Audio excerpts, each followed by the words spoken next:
രാവ് എന്ന് കേട്ടിട്ടുണ്ടല്ലോ അല്ലെ? രാവ് എന്ന് പറഞ്ഞു കഴിഞ്ഞാൽ എന്താണ്? ഇരുട്ടാണ്. ആ രാവിനെ മായ്ച്ചു കളയണം, രാവ് മായണം. അങ്ങനെ രാവിനെ മായ്ച്ചു കളയുന്നതാണ് രാമായണം.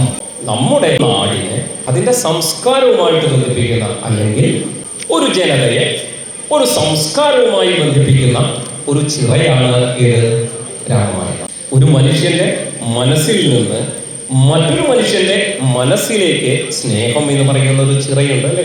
സുഹൃത്ബന്ധം എന്ന് പറയുന്ന ചിറയുണ്ട്. അങ്ങനെ നമ്മൾ നോക്കുന്ന സമയത്ത് എല്ലാം സേതുവാണ്. ഒരു സേതുവിൽ നിന്ന് മറ്റൊരു സേതുവിലേക്ക് നമ്മൾ നൈരന്തര്യമായിട്ട് നിരന്തരമായിട്ട് യാത്ര ചെയ്യുക. നോക്കണം, ഒരു വാനരൻ എന്ന് പറഞ്ഞു കഴിഞ്ഞാൽ എന്താ? വാനരത്വം എന്ന് പറഞ്ഞാൽ നമ്മളിൽ എല്ലാം ഉണ്ട്. ഒരു ഭാഗത്ത് നമ്മൾ ഇരിക്കുന്ന സമയത്ത് എന്ത് ചെയ്യും? പതിയെ ഇങ്ങോട്ടൊന്ന് തിരിഞ്ഞു. എന്തെങ്കിലും ഒരു കാര്യത്തിലേക്ക് നമ്മൾ നോക്കിക്കൊണ്ടിരിക്കുന്ന സമയത്ത് പതിയെ അങ്ങോട്ടൊന്ന് നോക്കും.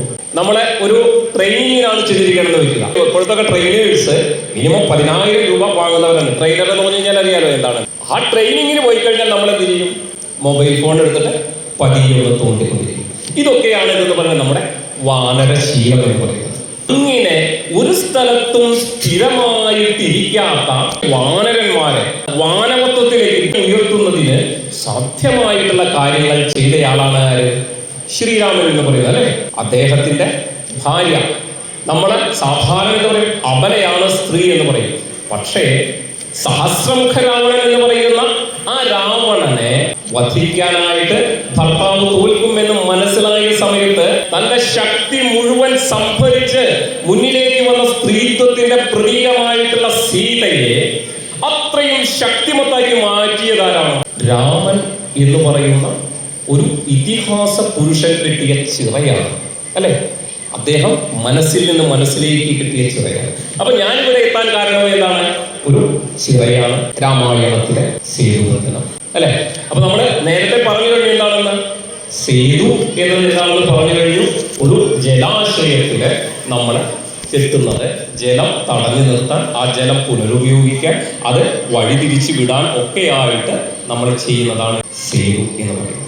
ഈ പറഞ്ഞതൊക്കെ ഇവിടെ നിൽക്കട്ടെ. ഞാനൊരു ചെറിയൊരു കഥ പറയാൻ പോകണേ. കഥ എല്ലാവർക്കും ഇഷ്ടമാണ് അല്ലെ? എന്നും രാമായണ കഥ കേട്ട് കേട്ട് കേട്ട് കേട്ട് മടുത്തിരിക്കുന്നവരാണ് നമ്മൾ അല്ലെ? കർക്കടക മാസമായി കഴിഞ്ഞാൽ രാമായണം. അതിൽ നിന്നൊന്നേ ഭഗവാനെ കർക്കടകം വരുമ്പോഴല്ലേ ആ ബുദ്ധിമുട്ടുള്ളോ എന്ന് വിചാരിച്ചിരിക്കുന്ന സമയത്താണ് എന്ത് ഈ മേടമാസത്തിലും രാമായണം. 7 ദിവസം ഈ രാമായണം കേട്ട് കേട്ട് മടുപ്പ് തോന്നും എന്നുള്ള ആരെങ്കിലും ഉണ്ടോ? എത്ര കേട്ടാലും മതി വരാത്ത കഥകളാണ് എവിടെയുള്ളത്? രാമായണത്തിലുള്ളത്. അതുപോലെ ഭാഗവതമായിക്കോട്ടെ, മഹാഭാരതമായിക്കോട്ടെ, എല്ലാറ്റിലും നമുക്ക് ഒരുപാട് കഥകളുണ്ട്. ആ കഥകൾ എന്തിനു വേണ്ടിയിട്ടാണ്? നമ്മുടെ നന്മയ്ക്ക് വേണ്ടിയിട്ടാണ്, നമുക്ക് നല്ലത് പറഞ്ഞു തരാൻ വേണ്ടിയിട്ടാണ്. അപ്പൊ നമ്മള് ഒരു വീട്ടിലേക്ക് നിങ്ങളുടെ ശ്രദ്ധയെ കൊണ്ടുപോകണം. ആ വീട്ടില് ഉദ്യോഗസ്ഥനായിട്ടുള്ള ഭർത്താവും വീട്ടമ്മയായിട്ടുള്ള ഭാര്യയുണ്ട്. ഈ ഉദ്യോഗസ്ഥൻ രാവിലെ ജോലിക്ക് പോയി. അദ്ദേഹം സാധാരണ ജോലിക്ക് പോയി കഴിഞ്ഞാൽ എന്ത് വേണം?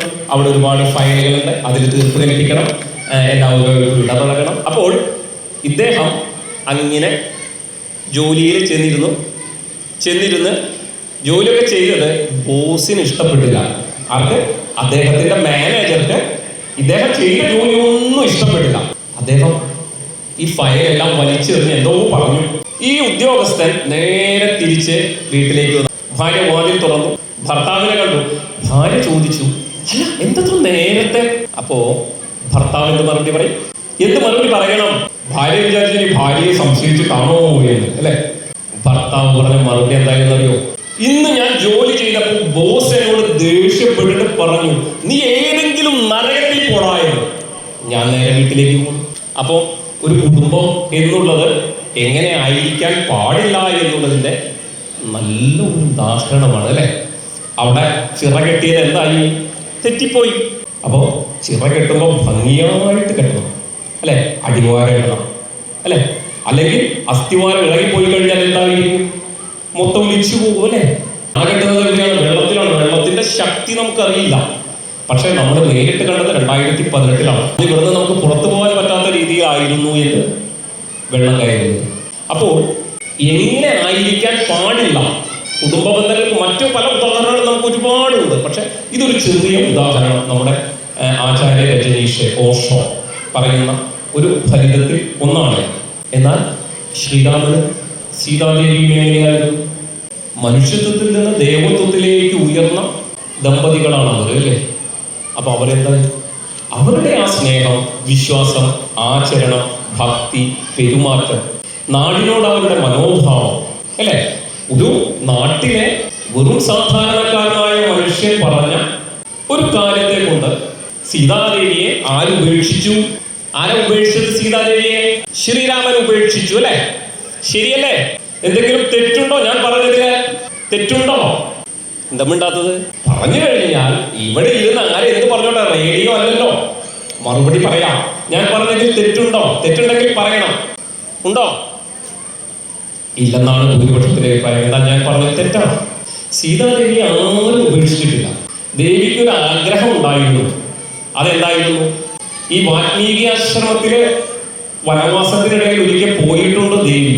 പക്ഷെ അവിടെ താമസിക്കാനും അവിടുത്തെ അന്തരീക്ഷം എങ്ങനെയുണ്ടെന്ന് മനസ്സിലാക്കുന്നതിനും ദേവിക്ക് സാധിച്ചിരുന്നില്ല എന്നുള്ളതാണ് യാഥാർത്ഥ്യം. അങ്ങനെ ഗർഭിണിയായിരിക്കുന്ന സമയത്ത് സീതാദേവിയുടെ ആഗ്രഹപ്രകാരം ലക്ഷ്മണനെ കൂട്ടിയിട്ടാണ് എങ്ങോട്ട് വിടുന്നത്? വാൽമീകി ആശ്രമത്തിലേക്ക് സീതാദേവിയെ പറഞ്ഞിരിക്കുന്നത്. ഉപേക്ഷിക്കുന്ന ആള് ഏറ്റവും വിശ്വസ്തനായിട്ടുള്ള ആളുടെ കൂടെ ഭാര്യയെ പറഞ്ഞു. നമുക്കൊന്ന് ആലോചിച്ചാൽ എല്ലാറ്റിനും ഒരു നിദാനമുണ്ട്, അല്ലെ? എല്ലാറ്റിനും ഒരു സത്യമുണ്ട്. നമ്മൾ ആലോചിക്കുന്നില്ല. ആരൊക്കെയോ എന്തൊക്കെയോ പറയുന്നു, നമ്മളത് ഏറ്റു പറയും. ഇനിയിപ്പോ നാളെ എന്ത് പറയും? അത് ഇന്നലെ പ്രഭാഷണത്തിന് വന്ന ഗിരീഷ് എന്ന് പറയുന്ന ആൾ പറഞ്ഞു സീതാദേവിയെ ഉപേക്ഷിച്ചിട്ടില്ല. മറ്റന്നാൾ വേറൊരാൾ പറയും സീതാദേവിയെ ഉപേക്ഷിച്ചു എന്ന് പറയും. അപ്പൊ നമ്മൾ എന്തായി? ഗിരീഷ് പറഞ്ഞു നേരെ മറിച്ച് നമ്മൾ പറയും. അപ്പോ നമ്മുടെ കാര്യത്തിലേക്ക് നമുക്ക് അങ്ങോട്ട് കടക്കാം.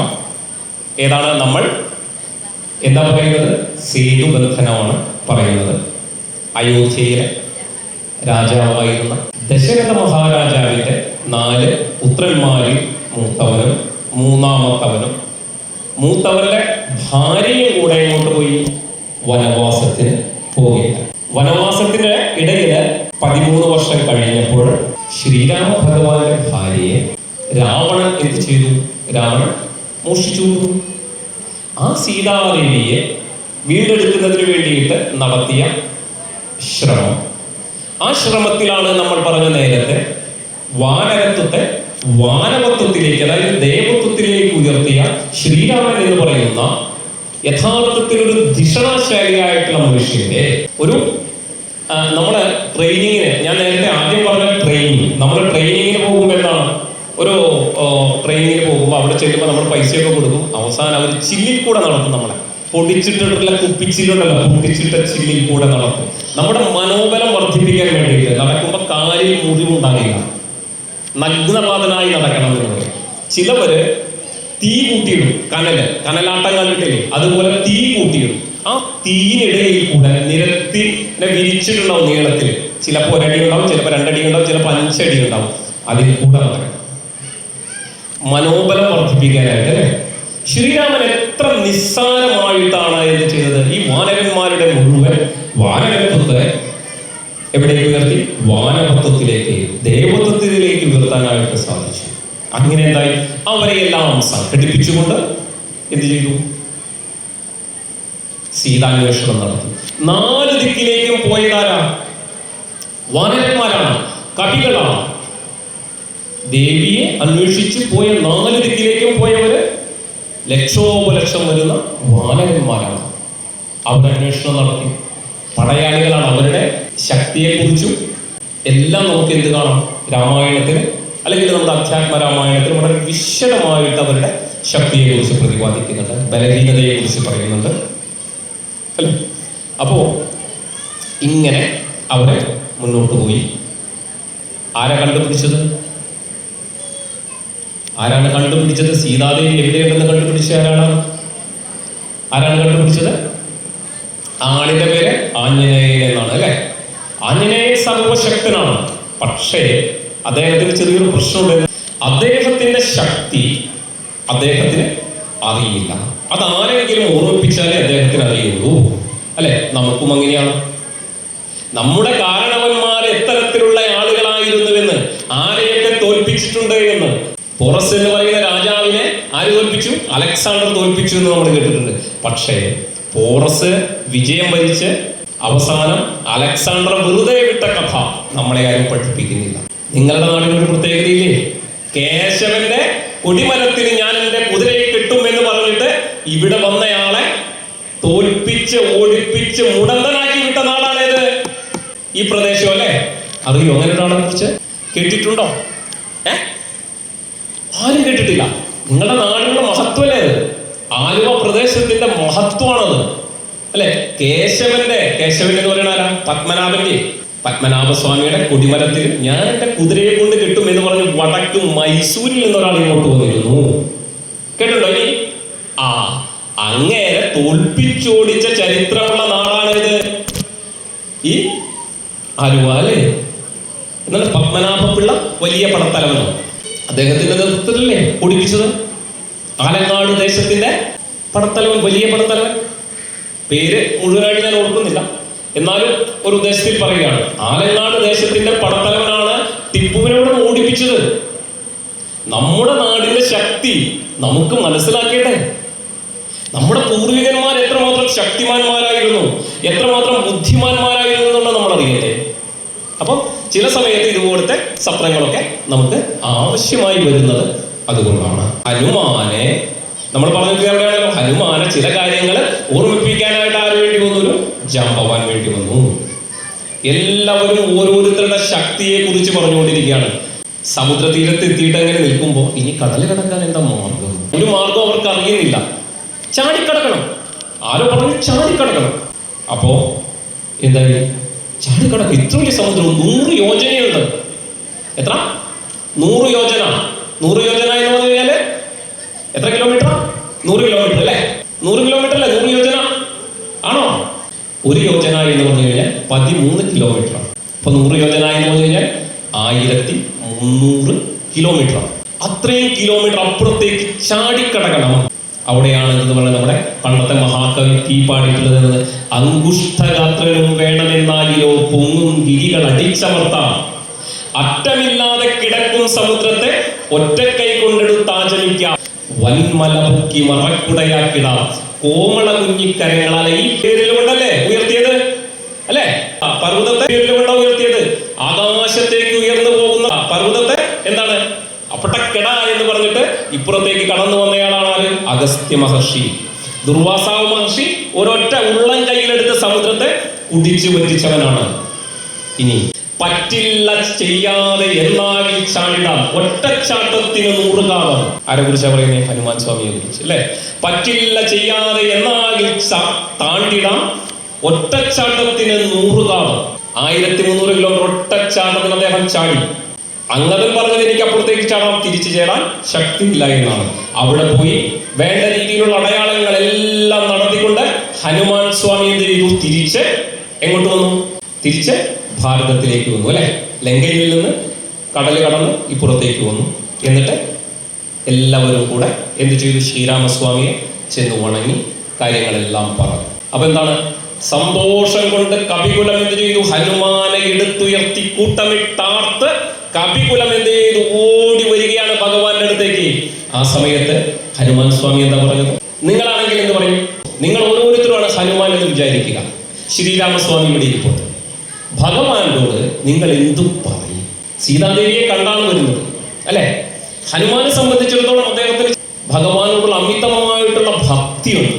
ഹനുമാൻ സ്വാമി ചിരഞ്ജീവിയായുള്ള ഹനുമാൻ സ്വാമി നമ്മുടെ എല്ലാം ഉള്ളിലുണ്ട്. എങ്ങനെയാണ്? ഒരു ഭക്തന്റെ രൂപത്തിൽ. ക്രോധത്തിന്റെ രൂപത്തിലാണുണ്ട് പരശുരാമനുണ്ട്, ദാനശീലത്തിന്റെ പേരിലാണുണ്ട് മഹാബലിയുണ്ട് അല്ലെ? അപ്പോ നമ്മുടെ മനസ്സിലൊരു ഹനുമാൻ സ്വാമിയുണ്ട്. ആ ഹനുമാൻ സ്വാമി വന്നിട്ട് ഭഗവാൻ നമ്മുടെ ശ്രീരാമചന്ദ്ര മഹാപ്രഭുവിനോട് എന്ന് പറയും, സീതയെ കണ്ടേ അല്ലെ? അങ്ങനെയല്ലേ പറയുക? അപ്പോ ഹനുമാൻ സ്വാമി ചിന്തിക്കുന്ന എന്താണ്? എന്റെ സ്വാമിക്ക് യാതൊരു വിധത്തിലുള്ള ബുദ്ധിമുട്ടുണ്ടാകരുത്, ടെൻഷൻ ഉണ്ടാകരുത്. സീതയെ എന്ന് പറയുമ്പോൾ കണ്ടോ കണ്ടില്ലേ എന്ന് വരാനുള്ള ഒരു ചാൻസില് നമ്മൾ സീതയെ എന്ന് പറഞ്ഞു തുടങ്ങുകയാണെങ്കിൽ അയ്യോ കണ്ടിട്ടുണ്ടാവില്ലേ? അല്ല അങ്ങനെയല്ലേ നമ്മൾ കണ്ടിട്ടുണ്ടാകില്ലേ? ഹനുമാൻ സ്വാമി എന്ന് പറഞ്ഞു. അവിടെയാണ് ശ്രുതം ഉപയോഗിക്കുന്നത്. ശ്രുതം എന്ന് പറയുന്നത് നല്ലൊരു ശീലമാണ്. പെട്ടെന്ന് എന്ത് ചെയ്യാം? ഒരു തീരുമാനം എടുക്കാൻ പറ്റുന്ന കഴിവ്. അങ്ങനെയാണ് ഇത് വലുതായി വലുതായി വലുതായി വലുതായി സുരസയുടെ വായിനേക്കാൾ വലുതാകും, സുരസ വീണ്ടും വലുതാകും, പെട്ടെന്ന് കടുകുമണിയോളം ചെറുതായി സുരസയുടെ വായിൽ പോയി തിരിച്ചു വരും.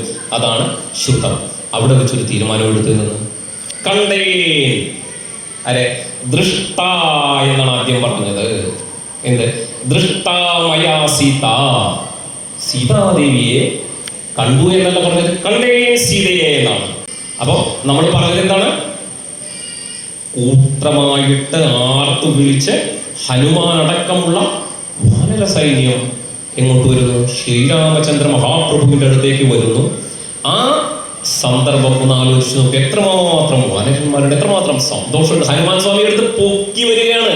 നമ്മളിപ്പോ കണ്ടിട്ടുണ്ടാവുന്നത് ക്രിക്കറ്റില് ജയിച്ചു കഴിഞ്ഞാൽ സച്ചിനെ എടുത്ത് പൊക്കും, അല്ലെങ്കിൽ ക്യാപ്റ്റനെ എടുത്ത് പൊക്കും അല്ലേ? ഇവിടെ ക്യാപ്റ്റനെ അല്ല പൊക്കിയത്, ക്യാപ്റ്റൻ ആരാ? അംഗദനാണ്. അംഗദനെ അല്ല പൊക്കിയത്. ആരെയാ പൊക്കിയത്? ഹനുമാൻ സ്വാമിയെ എടുത്ത് പൊക്കിയിട്ടാണ് വരുന്നത്. അങ്ങനെ വരുന്ന ഒരു സന്ദർഭമുണ്ട്. ആ സന്ദർഭത്തെ അനുസ്മരിച്ചുകൊണ്ട് എല്ലാ വർഷവും ധനുമാസം 10-ാം തീയതി തൃപ്രയാർ ശ്രീരാമസ്വാമി ക്ഷേത്രത്തിൽ ഒരു ചടങ്ങുണ്ട്, ചൂടാരത്ന ഘോഷയാത്ര എന്ന് പറയും. ആദ്യകാലത്ത് പക്ഷിമൃഗാദികളുടെ ഒക്കെ വേഷം കിട്ടിയിട്ടാണ് വരാറ്. ഇപ്പോൾ അങ്ങനെയൊന്നുമില്ല. എല്ലാവരും കൂടെ വഞ്ചിയിൽ പടക്കവും കമ്പിത്തിരിയും എല്ലാം ആയിട്ട് പൂത്തിരിയൊക്കെ കത്തിച്ചു വരികയാണ്. വലിയ ആഘോഷമാണ്. ധനുപത്തിനാണ് അത് നടക്കുക. എല്ലാ ക്ഷേത്രങ്ങളിലും മണ്ഡലം 41 ഉണ്ടെങ്കിൽ തൃപ്രയാറിൽ മണ്ഡലം 40-ന് അവസാനിക്കും. ആ ദിവസമാണ് ഇത് ഈ ഘോഷയാത്ര നടക്കുന്നത്. 2 കണ്ടേ സീതയെ എന്നുള്ളതിന്റെ ഓർമ്മയ്ക്ക് ഭഗവാൻ ഏറ്റവും ഇഷ്ടപ്പെട്ട വഴിപാടാണ് ഇത്. തൃപ്രയാർ ക്ഷേത്രത്തിലെ വെടി വഴിപാട് ഭഗവാന് ഏറ്റവും ഇഷ്ടപ്പെട്ട വഴിപാടാണ്. ഹനുമാൻ സ്വാമി കണ്ടേ സീതയെ എന്ന് പറഞ്ഞതിന്റെ ഓർമ്മയ്ക്കായിട്ട് നടത്തപ്പെടുന്നതാണ്. അവിടുന്ന് കണ്ടു, കാര്യങ്ങളൊക്കെ അറിഞ്ഞു. ഇനി എന്ത് ചെയ്യണം? നമുക്ക് അങ്ങോട്ട് നടക്കാം. എങ്ങോട്ട് നടന്നു? എല്ലാവരും കൂടെ എന്ത് ചെയ്തു? ദക്ഷിണ ദിക്ക് നോക്കിയിട്ട് അവരങ്ങ് നടന്നു, തെക്കുഭാഗത്തേക്ക് നടന്നു. അങ്ങനെ ഇങ്ങോട്ട് വന്നു, സമുദ്രത്തിന്റെ തീരത്തെത്തി. ഇനി എന്ത് ചെയ്യും? 100 യോജനയുണ്ട്. ഒരാൾ പോയാൽ പറ്റില്ലല്ലോ, എല്ലാവരും കൂടെ പോകണം. അവരവിടെ തമ്പടിച്ചു, ക്യാമ്പ് ചെയ്തു. ആ ക്യാമ്പ് നടക്കുന്ന സമയത്താണ് എന്ത് സംഭവിച്ചത്? അപ്പുറത്ത് ഭഗവാന് സീതാദേവിയെ വിട്ടു നൽകണമെന്ന് ആരാവശ്യപ്പെടുന്നു? രാവണന്റെ അനുജനായിട്ടുള്ള വിഭീഷണൻ ആവശ്യപ്പെടുന്നു. എന്നാൽ നീ രാമന്റെ അടുത്തേക്ക് പോയിക്കൊള്ളാൻ പറഞ്ഞു. അങ്ങനെ ജ്യേഷ്ഠന്റെ അനുവാദത്തോടു കൂടി എന്ത് ചെയ്തു? രാമന്റെ അടുത്തേക്ക് അഭയം പ്രാപിച്ചു വിഭീഷണൻ. അവിടെ വന്നു, അദ്ദേഹം അഭയം നൽകി. അങ്ങനെ ഇരിക്കുന്നതിൻ്റെ ഇടയിൽ സമുദ്രതരണത്തിന് വേണ്ടി എന്ത് മാർഗമെന്ന് ആലോചിച്ചപ്പോൾ വിഭീഷണൻ പറഞ്ഞു, സമുദ്രം കടക്കാനായിട്ട് നമുക്ക് എന്ത് ചെയ്യണം? ഇതിന് പോവുക ശിവകെട്ടാം. ആര് ചെയ്യും? എങ്ങനെ ചെയ്യും? അപ്പോഴാണ് എന്ത് ചെയ്തത്? സമുദ്രത്തെ തപസ് ചെയ്യാൻ നോക്കി. തപസ് ചെയ്തു. സമുദ്രത്തിന്റെ ദേവൻ തിരിഞ്ഞു നോക്കിയില്ല. നമ്മൾ പലപ്പോഴും അങ്ങനെയാണല്ലോ, ആരെങ്കിലും എന്തെങ്കിലും അന്വേഷിച്ച് ആവശ്യപ്പെട്ടു നമ്മൾ തിരിഞ്ഞു നോക്കില്ല, ആ ഭാഗത്തേക്ക് നോക്കില്ല. ഒരു ദിവസം ഒരാള് സഹായം ചോദിച്ച് നമ്മുടെ മൊബൈലിലേക്ക് വിളിച്ചുടാ, ഗിരീഷ ഒരു 100 രൂപ കടം തരുമോ? പിന്നെ അയാൾ വിളിച്ചു കഴിഞ്ഞാൽ ഫോൺ എടുക്കില്ല അല്ലെ? നമ്മുടെ ശീലമല്ലേ? അപ്പോ വരുണ ഭഗവാൻ മനസ്സിലായിരുന്നു അതുകൊണ്ട് എന്നേക്കാളും വലുതാകണ്ട. അങ്ങനെ എന്ത് ചെയ്തു? അവിടെ മഹാദേവനെ എന്ത് ചെയ്തിട്ടില്ല? മഹാദേവനെ പ്രതിഷ്ഠിക്കുകയാണ് ചെയ്തത്. ഒരു മണ്ണ് കൊണ്ടൊരു വിഗ്രഹം ഉണ്ടാക്കി അതവിടെ പ്രതിഷ്ഠിക്കുകയാണ് ചെയ്തിട്ടുള്ളത്.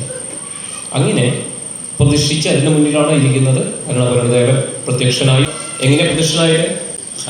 ശ്രീരാമസ്വാമി അദ്ദേഹത്തിന്റെ കോദണ്ഡം എടുത്തുകൊണ്ട് ഇപ്പോ ഞാൻ സമുദ്രത്തെ നശിപ്പിക്കും. എന്റെ പൂർവികരാരാണെന്ന് നിങ്ങൾക്കറിയില്ല. എന്റെ പൂർവികരുടെ ശക്തി കൊണ്ടാണ് നിനക്ക് സാഗരം എന്ന പേര് കിട്ടിയത്. സമുദ്രത്തെ കുത്തിത്തോണ്ടി കുത്തിത്തോണ്ടി ഭൂമിയുടെ അടിയിലേക്ക് എങ്ങോട്ട് പോയി? സഗരന്റെ പുത്രന്മാര് പോയി അതങ്ങ് വളർന്ന് വലുതായത് കൊണ്ടാണ് പേര് കിട്ടിയത്. ആ സഗരന്റെ വംശത്തിൽ പിറന്ന എന്നോട് സാഗരം വാശി കാണിക്കേണ്ട. ഇതിനെ ഈ സമുദ്രത്തെ വളർത്തിയ പോലെ തളർത്താനും എനിക്കറിയാം എന്ന് പറഞ്ഞ് കോദണ്ഡം എടുത്ത് അമ്പയ്യാനായിട്ട്, അല്ലെ അമ്പയ്യുക എന്നല്ലേ പറയുക, അമ്പങ്ങനെ ശാപത്തില് ഈ ഞാൻ കെട്ടിയിട്ട് കൊലച്ച് ഇങ്ങനെ നിൽക്കുന്ന സമയത്ത് വരുണദേവൻ പ്രത്യക്ഷനായി. അങ്ങനെ എന്തായി? അത് വേറെ ആഭീരമണ്ഡലം എന്ന് പറയുന്ന സ്ഥലത്തേക്ക് അയച്ച് അവിടുത്തെ രാക്ഷസന്മാരെയൊക്കെ കൊന്ന് അമ്പ് തിരികെ ആവനാഴിയിൽ വന്ന് വീണു. പറഞ്ഞു കൊടുത്തു എന്ത്? ചിറകെട്ടാനുള്ള കാര്യങ്ങൾ പറഞ്ഞു കൊടുത്തു. ഇന്നും അവിടെ ചെന്ന് കഴിഞ്ഞാൽ പൊങ്ങിക്കിടക്കുന്ന പാറക്കല്ലുകൾ കാണാം എന്ന് പറയുന്നു. എവിടെ? രാമേശ്വരത്ത് അല്ലെ?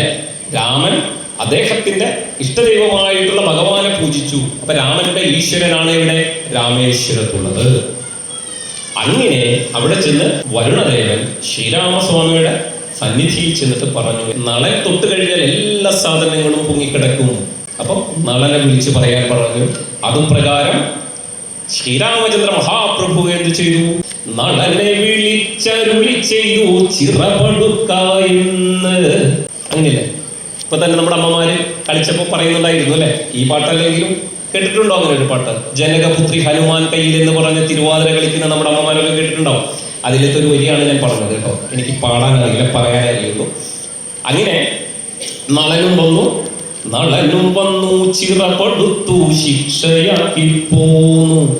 എങ്ങനെയാണ് ചിറപടുത്തത്? വാനരന്മാര് സകലമായ ദിക്കുകളിലും പോയി. എല്ലാവരും ചെന്നിട്ട് പർവ്വതങ്ങൾ, മരങ്ങൾ, വലിയ വലിയ കൂറ്റൻ പാറക്കല്ലുകൾ ഇതെല്ലാം കൊണ്ടുവന്നു. പുഷ്കര നേത്രനെ വന്നിച്ചു സത്വരം പർവ്വത തുല്യ ശരീകളാകിയ ദുർവാര വീര്യമിയെന്ന കവികളും സർവദിക്കിങ്കലും നിന്നു സരവസം പർവ്വത പാഷാണപാദപജാലങ്ങൾ കൊണ്ടുവരുന്ന വാങ്ങിത്തെരൂതരെ ഉണ്ടാവിഹീനം പടുത്തു തുടങ്ങിനാൻ.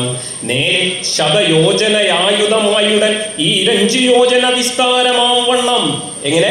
100 യോജന നീളത്തിലെ 10 യോജന വീതിയിലെ ചിറ ഉണ്ടാക്കാനായിട്ട് തുടങ്ങി. അങ്ങനെ എല്ലാവരും കൂടി 5 ദിവസം കൊണ്ട് എന്തായി? ഈ ചിറ ഉണ്ടാക്കി. എത്ര മനുഷ്യന്മാരുണ്ടായിരുന്നു യുദ്ധത്തിന് പോകാൻ? രാക്ഷസന്മാരോട്, അതിശക്തരായിട്ടുള്ള രാക്ഷസന്മാരോട് യുദ്ധം ചെയ്യാനായിട്ട് എത്ര മനുഷ്യന്മാരുണ്ടായിരുന്നു? ആർക്കെങ്കിലും ഒന്ന് പറയാൻ പറ്റുമോ? ഈ രാമരാവണ യുദ്ധത്തിൽ എത്ര മനുഷ്യന്മാർ പങ്കെടുത്തിട്ടുണ്ട്? ആർക്കും മറുപടിയില്ലേ? അവിടെ ഒരു അമ്മയിരുന്ന് പറയുന്നു. പറഞ്ഞോളൂ, ഉറക്കെ പറയാ. അവിടെ ഒരാൾ പറഞ്ഞു രണ്ട് മനുഷ്യന്മാരെ യുദ്ധത്തിൽ പങ്കെടുത്തുള്ളൂ. ആരാ? രാമലക്ഷ്മണന്മാര് അല്ലേ? 5 രാക്ഷസന്മാര് രാമന്റെ പക്ഷത്തും ഉണ്ടായിരുന്നു അല്ലെ? 4 മന്ത്രിമാരും വിഭീഷണനും. ഹനുമാന്റെ പുറത്തേറിയിട്ട് ആരെ? തോളിലേറിയിട്ട് ശ്രീരാമനും. അംഗദന്റെ പുറത്തേറിയിട്ട് ലക്ഷ്മണൻ അങ്ങോട്ട് പോയി. അങ്ങനെ ചിറ കെട്ടിയിട്ട് അവര് യുദ്ധം ചെയ്തു അല്ലെ? അപ്പോഴാണ് നമ്മൾ പറയുന്നത് നളനും വന്നു ചിറപടുത്തു ശിക്ഷയാക്കി പോന്നു. പിന്നെന്തുണ്ടായി? വമ്പനാകും കുംഭകർണൻ മുമ്പിനാൾ മരിച്ചു. ഇന്ദ്രജിത്തെന്നുള്ളവനെ ഇളയ മന്നൻ കൊന്നു. ദേവദേവനോടടുത്തു രാവണൻ മരിച്ചു. പുഷ്കരാക്ഷി തന്നെ ഇങ്ങു പുഷ്പകം കരേറ്റി. പുഷ്ടമോദമോടുമിനി പുഷ്പകം തൊഴുന്നേ. അങ്ങനെ പറഞ്ഞിട്ടാണ് നമ്മുടെ ആ തിരുവാതിര കളിപ്പാട്ട് അവസാനിക്കുന്നത്. അപ്പോ എന്തായാലും നമ്മുടെ സേതുബന്ധനം എന്ന് പറയുന്ന ഈ ചടങ്ങ്, ഈ കാര്യം അതോടുകൂടെ തീരുകയാണ്. എന്നിട്ട് എന്തുണ്ടായി? കുറേ നാൾ കഴിഞ്ഞു തമിഴ്നാട്ടിലൊരു സർക്കാർ വന്ന്, ഒരു 10-20 കൊല്ലം മുൻപാണ്. അവിടെ സേതു സമുദ്രം പദ്ധതിക്ക് വേണ്ടി വികസിപ്പിക്കാൻ ശ്രമിച്ചു. വലിയ വലിയ മെഷീനറികളൊക്കെ കൊണ്ടുപോകുമ്പോഴും അത്യാവശ്യം ഭക്തിയുള്ള നാട്ടുകാരെന്ന് പറഞ്ഞു, വേണ്ട രാമ, വേണ്ട തൊടണ്ട. പക്ഷെ കിട്ടില്ല. എന്തായി? അത് കൊണ്ടുപോയ എഞ്ചിൻ ഒക്കെ നശിച്ച് നാറാണക്കല്ലായി. അത് മാത്രമല്ല, പിന്നത്തെ ടൈമിന് ശേഷം അദ്ദേഹത്തിന് തിരികെ അധികാരത്തിൽ വരാനും കഴിഞ്ഞു. കുറച്ചു കാലം കഴിഞ്ഞപ്പോൾ അദ്ദേഹം കഥാവശേഷനായി. മറ്റുള്ളവർ വന്നിട്ടുണ്ടായിരിക്കും, അദ്ദേഹത്തിന്റെ മക്കളോ മരുമക്കളോ ആരെങ്കിലും ഒക്കെ വന്നിട്ടുണ്ടായിരിക്കാം. പക്ഷെ അദ്ദേഹത്തിന് പിന്നെ വരാൻ കഴിഞ്ഞിട്ട്. സേതുബന്ധനത്തിന് എന്തൊരു ശക്തിയില്ലേ? ഉണ്ട്. സേതുബന്ധനം കണ്ടിട്ടുള്ളവരാരെങ്കിലും ഉണ്ടോ? അതായത് രാമേശ്വരം പോയിട്ടുള്ളവരുണ്ടോ? ഞാൻ പോയിട്ടില്ല. നമ്മുടെ സദാശിവൻ ചേട്ടൻ പോയിട്ടുണ്ട്. അവിടെ ഒരു കിണറുണ്ടെന്നോ, ആ കിണറ്റിലെ ജലം, കടൽ തീരത്തുള്ള ജലം ഇപ്പോഴും ശുദ്ധജലമാണെന്ന് പറയും. എത്രമാത്രം ശക്തി ഉണ്ടാകണം? സമുദ്രതീരത്ത് ഒരു കിണർ. ഞാനൊക്കെ കണ്ടിട്ടുള്ള സമുദ്രതീരത്തെ കിണറിലെ ഉപ്പ് രസമാണ്, എല്ലാം ഇവിടെ രസമാണ്. രാമേശ്വരത്ത് അങ്ങനെയുണ്ടെങ്കിൽ എന്തോ ഒരു ശക്തി അതിന് പിന്നിലില്ലേ? എല്ലാവരും പറയും അമൃതാനന്ദമയി അമ്മ കള്ളത്തരം കാണിക്കാണ്. പക്ഷെ 24 മണിക്കൂർ തുടർച്ചയായിട്ട് ഭക്തർക്ക് ദർശനം കൊടുക്കുന്നതിന് വേണ്ടി ചമ്രം പടിഞ്ഞിരിക്കുമ്പോൾ, അവരെ ആലിംഗനം ചെയ്ത് നെറുകയിൽ മുത്തുമ്പോൾ ഒരു ശക്തിയില്ലാതെ സാധിക്കുമോ? സാധിക്കില്ല. ശക്തിയുണ്ട്. ആർക്കായാലും ഒരു മനുഷ്യന് ശക്തി ഉണ്ട്. അതില്ലെന്നൊന്നും ആരും പറയേണ്ടതില്ല. ഈ രാമേശ്വരം, ഈ സേതുബന്ധനം, ഞാൻ 2 കാര്യങ്ങൾ പറഞ്ഞില്ല. 3ാമത്തെ കാര്യമാണ് ഏത്? സേതുബന്ധനം. ഈ സേതുബന്ധനം, അതിൻ്റെ ഓർമ്മ രാമേശ്വരത്ത് പോലും പുതുക്കുന്നില്ല. പക്ഷെ തൃപ്രയാർ ശ്രീരാമസ്വാമി ക്ഷേത്രത്തിലെ എല്ലാ വർഷവും സേതുബന്ധനം.